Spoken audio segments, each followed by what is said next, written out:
kemarin bicara kok susah ya mengajukan aspirasi-aspirasi yang baik bagi pembangunan hukum, tetapi selalu gagal di DPR.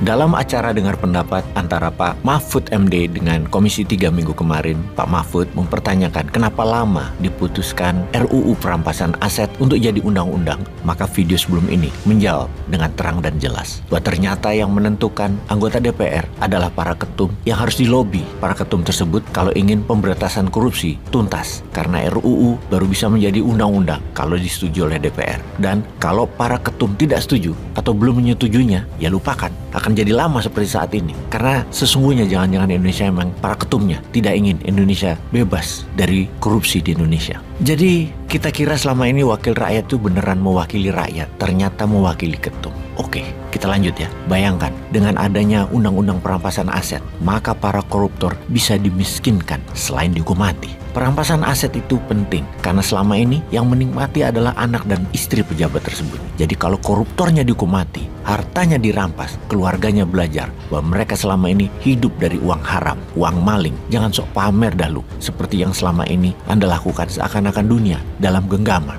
Oke sahabat, kita sekarang mereview sisi lain lagi. Mengapa investasi asing di Indonesia sifatnya adalah menyedot hasil alam yang tidak menguntungkan Indonesia, kecuali menghilangkan aset sumber daya alamnya? Mengapa investasi asing yang masuk bukan investasi sebagai pengganti sektor impor yang menguntungkan Indonesia? Baiklah, kita jelaskan perlahan maksudnya. Dalam keseharian, Indonesia ini banyak hal yang bergantung pada produk asing. Contoh misalnya minyak bumi atau BBM. Kemudian kendaraan bermotor dari motor, mobil, truk, bus, kereta api, pesawat, kapal nelayan. Belum lagi produksi alat-alat kebutuhan sehari-hari seperti TV, handphone, kulkas, mesin cuci, dan banyak lagi. Investasi mengganti impor itu menguntungkan karena membuat rupiah kuat dan tidak ketergantungan pada mata uang asing. Kalau kita impor, kita pakai mata uang asing, utamanya dolar. Kita impor katakanlah 1 juta barel per hari minyak bumi saat ini ya. Lalu ada yang berinvestasi mesin pirolisis yang bisa mengekstrak sampah plastik jadi BBM, jadi solar atau jadi premium. Katakanlah 100.000 barel per hari hasilnya. Maka yang tadinya kita impor 1 juta barel per hari, atau kalau harga crude saat ini adalah $80 per barel, maka Indonesia itu importnya, crude-nya adalah $80 juta per hari. Atau $80 juta per hari itu adalah sekitar 1,2 triliun rupiah per hari. Ingat lo ya, triliun per hari. Kalau ada produksi lokal pirolisis tersebut, maka importnya jadi katakanlah $70 juta, hanya 1 triliun. Alias kita hemat per hari, nggak tergantung dolar, $10 juta.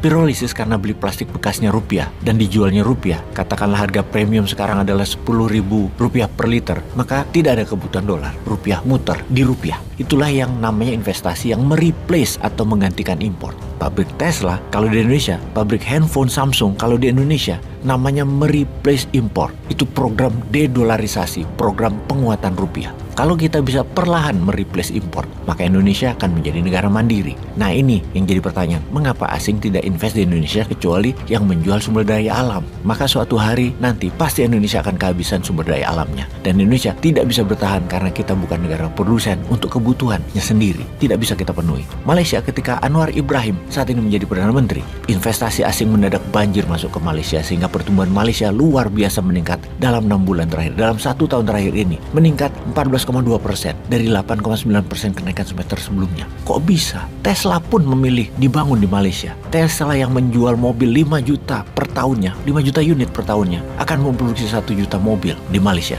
Coba bayangkan, kalau hal ini bisa di Indonesia, maka kebutuhan kendaraan lokal bisa jadi mereplace atau mengganti unsur impor yang besar. Apalagi kalau Tesla dikirim ke ASEAN, di mana akan menambah pundi dolar masuk ke Indonesia. Namun, kita semua tahu apa yang terjadi di negeri Wakanda ini. Tingkat kepercayaan kepada regulator dan politik rendah sekali di mata dunia. Kejahatan korupsi pejabatnya berjamaah, terstruktur rapih, terjaga, saling jaga, dan masif. Yang akan membuat Wakanda bukan jadi target pembangunan investasi asing yang menguntungkan bagi Indonesia. Untuk bukti, coba saksikan video ini dan kita tunggu komentar sahabat. Peace. DPR ini Pak, tahu semua orang salahnya Pak, aibnya tahu, tapi kami berdisiplin, tidak mengumbar aib. Karena buat apa aibnya diumbar kalau masalahnya nggak selesai? Itulah DPR Pak. Tahu semuanya, kelakuan semua orang di sini. Tapi kita jaga betul penghormatan antar lembaga. Bagaimana kalau kami serang si A rakyat tidak percaya sama si A, gaduh lagi.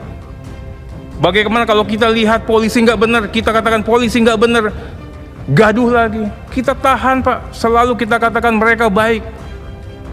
Nanti koreksinya di ruang tertutup.